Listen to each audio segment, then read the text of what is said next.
As I sit out here in this garden, you can literally see the changing of the seasons. There's a little bit of color in that hill.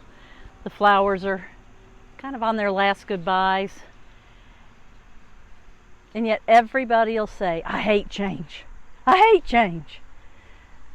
But in reality, without change, there's no growth. There's no renewal. There's no excitement without change. And I know we're going to miss Tamara. We're going to miss her laughter, her smile, and that endearing little way she goes when she gets excited about something. But I also know that what Tamara's going to leave behind is friendship, lifelong friendship. We're going to hear from Tamara. We're going to hear about her adventures outside of Watauga County. And I don't know about you all, but I plan to live vicariously through that. So we wish Tamara the best. Her journey with us has been wonderful. But now we're at a crossroads.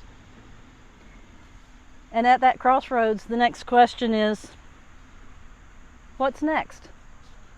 Now what? Now what happens to our church? Now what do we do? Your council has already met and started the discussion. We need to plan for Advent. We need to get an interim search team and find an interim minister that can really get in there and help us heal and grow and discover ourselves.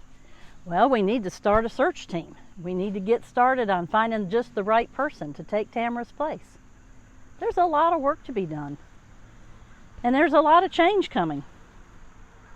But change is good.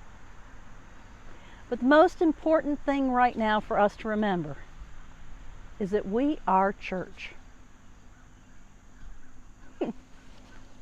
We're family. And I know it's normal when a pastor leaves that you lose members of the church, but we have never called ourselves normal. So let's not do this. Let's stick together. Right now, the church needs you. I'm not asking for your money. I'm asking for your presence. I need you to roll out of bed on a Sunday morning and make coming to church a priority.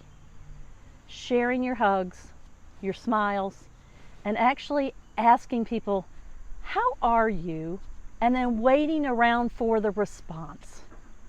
We need to be family together right now during this season of change for our church.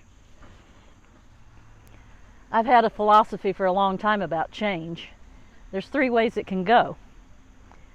We could get someone not nearly as good as Tamara. Or we could get somebody that's just as good as Tamara. Or we could get somebody that's better than Tamara. Better? Just as good? I'll take those odds to Vegas. 2 out of 3.